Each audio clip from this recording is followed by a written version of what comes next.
बिस्मिल्लाहिर्रहमानिर्रहीम।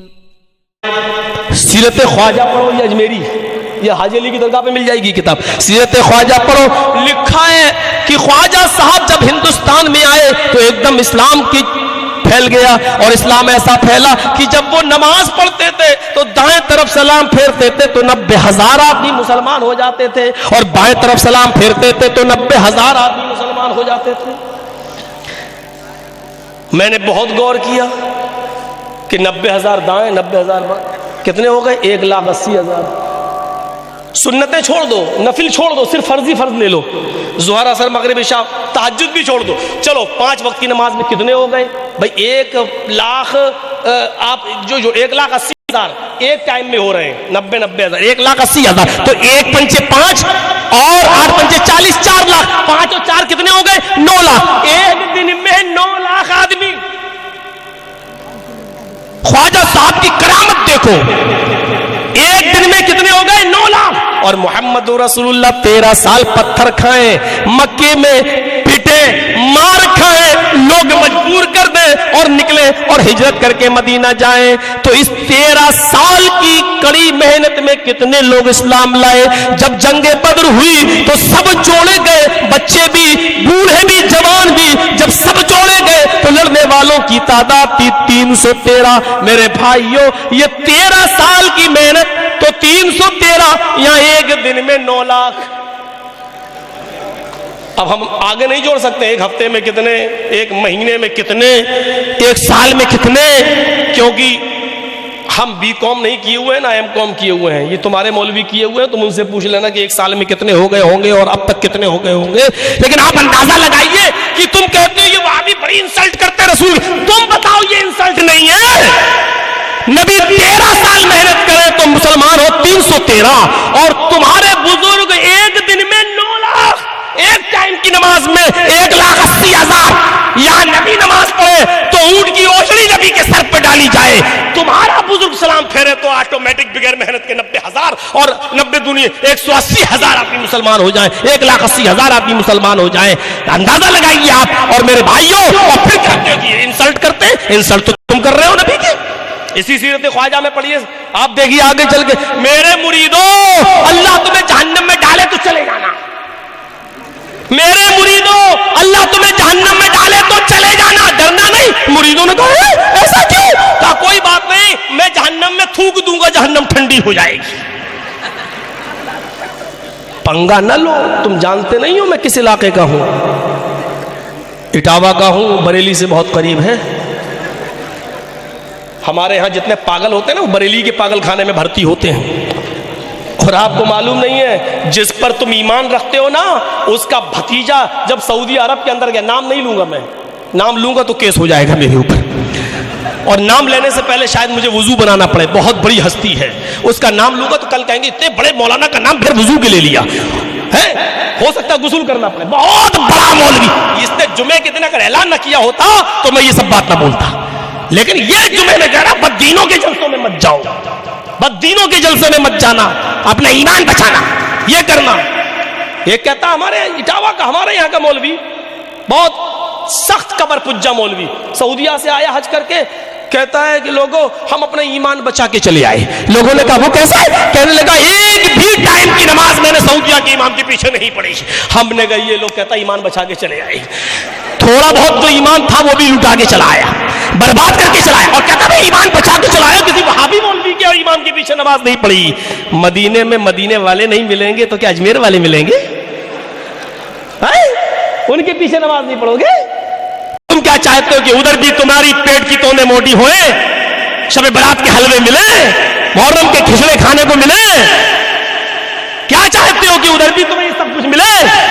वहां तो अगर जरा भी झुक गए, सजदा करना तो बहुत दूर की बात, सिर्फ झुक गए तो ऐसी जगह डंडा पड़ता है कि उस जगह का नाम नहीं ले सकता हूं मैं तकरीर में।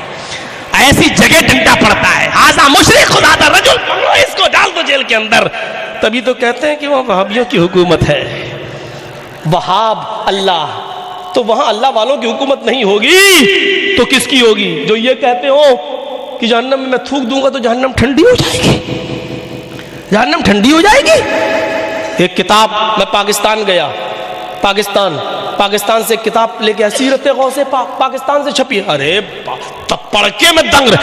बड़े पीर साहब अपनी मां के पेट में और जंगल में उनकी मां 7 महीने का हमल, अभी 2 महीने बाकी है, और मां जंगल में। कोई पूछेगा मां जंगल में क्यों? चुप।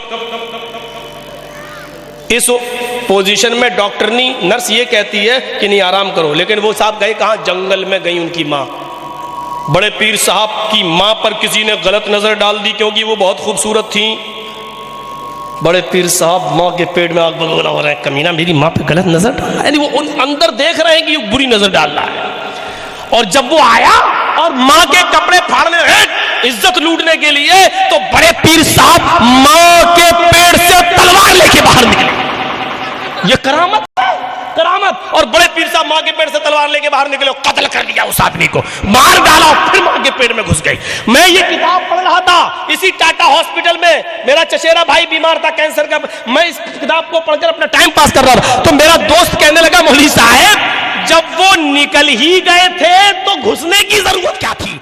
गए थे भी कोर्स कंप्लीट नहीं हुआ। ये करामत बयान करते हो तुम, पंगा ले रहे हो तुम। थोड़ा सा और आगे बढ़ा मैं, नीचे लिखा हुआ आगे, जब 2 महीने और पूरे हो गए तो बड़े पीर साहब मां के पेट से बाहर निकले, पैदा हुए। रमजान का महीना था। कौन सा महीना था? रमजान का। सुबह सहरी का वक्त था, माँ ने दूध से लगाया, दूध पी लिया, अजान की आवाज आने लगी, दूध पीना छोड़ दिया। माँ ने सुबह सूरज निकलने के बाद पिस्तान से लगाया लेकिन दूध न पिया। जोहर के बाद दूध से लगाया तो दूध नहीं पिया, असर के बाद दूध नहीं पिया, मगरिब की अजान हो रही थी। बड़े पीर साहब अपनी माँ के दूध से लगे हुए थे, यानी सुबह फजर से पहले पैदा हुए, सहरी की, दूध पिया, और शाम को मगरिब के बाद, मगरिब की अजान हो रही थी तो इफ्तार किया। नीचे लिखा है, उसके बाद नीचे लिखा नोट करके, वहाबियों, क्या मां के पेट से पैदा होने वाला ही एकदम रोजा रखता हो? ऐसा नेक आदमी और ऐसा नेक बुजुर्ग क्या तुम्हारे खानदान में भी पैदा हुआ है कोई? ये नीचे लिखा है नोट, वहाबियों, क्या इतना बड़ा बुजुर्ग तुम्हारे खानदान में भी पैदा हुआ है जो पैदा होते ही रोजा रखता हो? मेरा दोस्त कहने लगा, जरजीत साहब, मौलाना, जब ये बताओ, ये रोजा तो पेट से पैदा होते ही रखने लगे तो इन्होंने जोहर की नमाज कहां पढ़ी, फजर की नमाज कहां पढ़ी? रोजा बड़ी इबादत है या नमाज? रोजा तो मां के पेट से पैदा होते ही रख रहे हैं और नमाज पढ़ी नहीं रहे, तो नमाज कहां पढ़ी? मैंने कहा चुप, मुझसे क्या पूछता है? नमाज पढ़ी होगी किताब लिखने वाले मौलवी की खोपड़ी में। तू नमाज के बारे में सोच रहा, मैं कुछ और सोच रहा हूं। तो वो कहता, तुम क्या सोच रहे हो? मैंने कहा, मैं ये सोच रहा हूं, 2 महीने पहले जब अम्मा के पेट से निकले तो तलवार लेके निकले, मारा, कत्ल किया, फिर तलवार लेकर घुस गए। 2 महीने पूरे हुए तो तलवार अम्मा की पेट में ही छोड़ के क्यों चले आए? वो तलवार कहां गई? अम्मा के पेट में होगी तो चुप रही होगी। मैं ढूंढ के मर गया कि वो तलवार कहां गई, आज तक दास्तान नहीं मिली। पता नहीं वो तलवार कहां गई, गल गई, सड़ गई, कहां चली गई, पता नहीं चला। बहुत दिनों के बाद मैं अपने पुराने अंदाज पर बोला हूं आज, क्योंकि आज मेरी इतलाफ तकरीर है, इसके बाद मुझे अभी यहां से निकल जाना है बंबई में। अब आप कहोगे डर के मारे भाग रहे हैं, डर के नहीं भाग रहे हैं, अगले महीने फिर आ रहे हैं, अगर जिंदगी रही तो इंशाल्लाह। तो मेरे भाइयों, मैं आपसे ये कहना चाहता हूं, इतनी बातें काफी हो गई हैं, मैं बताना चाहता हूं कि उसने कहा मुझसे, मौलवी साहब तुम्हारा मसलक क्या है? किसके मसलक पे हो? हमने कहा तुम्हारी अम्मा के मसलक पर है। तो कहा कि अम्मा के मसलक पर? हमने कहा तुम्हारी अम्मा ऊपर नियत बांधती हैं? कि हाँ। हमने कहा हम भी ऊपर नियत बांधते हैं, तुम अपनी अम्मा के मसलक पर नहीं हो, तुम यहाँ बांधते हो। कि ऊपर तो इसलिए बांधते थे कि वो लुकबुत लेके आते थे। हमने कहा तुम्हारी अम्मा तो आज तक बांधती है। तो कहा मेरी अम्मा नहीं, औरतें ऊपर इसलिए नियत बांधती हैं क्योंकि, और देखिए स्पेशलिस्ट देखिए, औरतें ऊपर इसलिए नियत बांधती हैं कि औरतों के सीने में, उनकी पिस्तान में शहवत होती है, शहवत, जोश, सेक्स, ये उनके पिस्तान में होती है। और मर्द नीचे इसलिए बांधता है क्योंकि उसके नीचे शर्मगाह पे होती है। तो हमने कहा ये बहुत गलत मिसाल पेश कर रहे हो। हमने कहा अल्लाह के नबी ने तो ये बताया नहीं कि ऊपर इसलिए बांधें औरतें क्योंकि उनके ऊपर शहावत होती है, और मर्द इसलिए बांधें कि उनकी नीचे होती है। हमने कहा ये स्पेशलिस्ट ही तुम्हारे बुजुर्ग को मिली है। सारी दुनिया के इमाम जनाब मोहम्मद रसूलुल्लाह ने ये घिनौनी बातें नहीं बताई हैं, घिनौनी नहीं बताई हैं। यार होता है अल्लाह के दीन की दावत और लोगों तक पहुंचाने के लिए इस वीडियो को जरूर लाइक, शेयर, कमेंट और सब्सक्राइब करें।